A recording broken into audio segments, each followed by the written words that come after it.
Bonjour et bienvenue à nouveau sur la chaîne du site Par la foi. Voici la deuxième vidéo de survol des pères de l'Église sur la justification.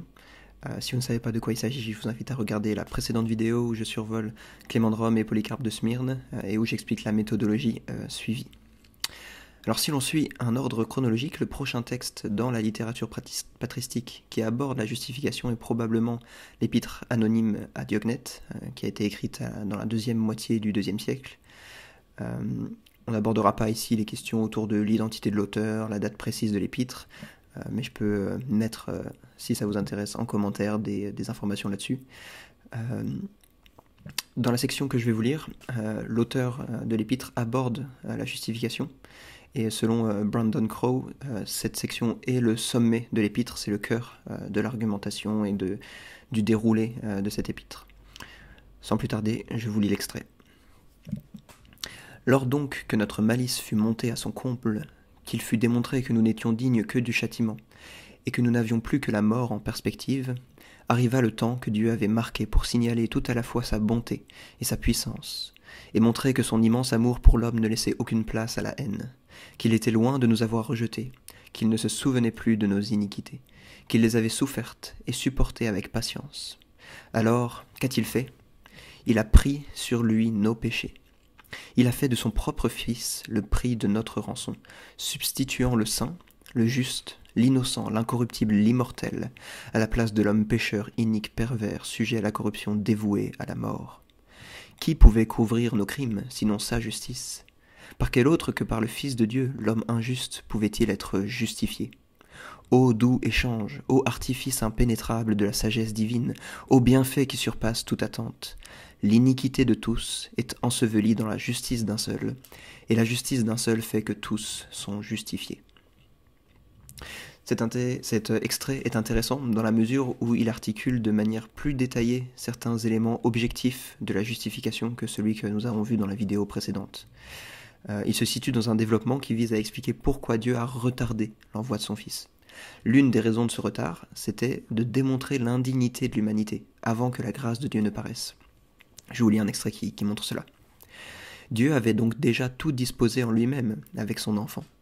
Mais jusqu'à ces derniers temps, il a souffert que nous nous laissions emporter à notre gré par des mouvements désordonnés, séduits par les voluptés et les passions, nullement parce qu'il éprouvait un malin plaisir à nous voir pécher, seulement il tolérait, non qu'il approuvât, ce règne de l'iniquité.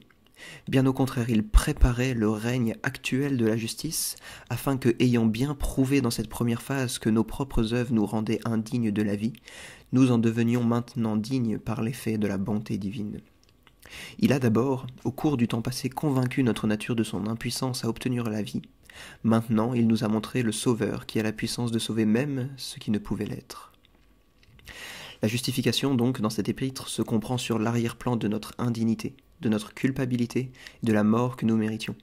Le langage comporte des éléments forensiques et il est question d'une substitution pénale. Un juste subit en effet une peine en lieu et place des injustes qu'il justifie.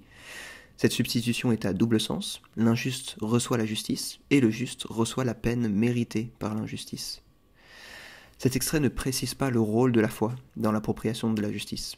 L'emphase sur le démérite de nos actions rend toutefois plausible une lecture de ces extraits s'accordant avec Clément quant à l'exclusion des œuvres de piété de cette justification. Par ailleurs, comme le note Arnold, on ferait erreur en limitant notre étude au simple usage des termes autour de la justification chez les pères. J'en ai déjà un peu parlé dans la vidéo précédente. Un auteur peut très bien mentionner la justification par d'autres termes. Et c'est ce que fait l'épître lorsqu'elle utilise les termes « être considéré comme digne » que l'on retrouve dans l'extrait que j'ai lu, « axio » et « axiothomen » qui ont dans leur contexte une connotation forensique évidente. L'ensevelissement des péchés dans la justice ne décrit vraisemblablement pas non plus un processus transformatif. L'accès à la connaissance de Dieu, dans l'épître à Diognète, culmine dans la vision de Dieu. Et selon Arnold, cette vision de Dieu est une métonymie de la vie éternelle. Or, l'auteur de l'épître attribue à la foi seule le fait d'être un moyen pour parvenir à cette vision de Dieu. Je vais encore une fois lire un extrait. « Il s'est révélé par la foi, qui est le seul moyen par lequel on puisse voir Dieu. » Et comme je le disais, Arnold argumente pour le fait que la vision de Dieu est ici une métonymie de la vie éternelle. Ainsi, un autre érudit à ce sujet dit, Michael Bird, conclut quant à cette section, « L'épître s'étend poétiquement sur le thème paulinien de la justification, de l'impie, et multiplie les illustrations pour démontrer la nature forensique et christocentrique de cette justification. » Alors cela fait de cette section de cet épître un témoignage ancien d'une justification forensique et gracieuse. Voilà pour l'épître à Diognète. Comme je vous le disais, on va suivre plusieurs pères de cette façon sur la chaîne, et donc je vous dis à une prochaine pour le survol d'un autre texte patristique.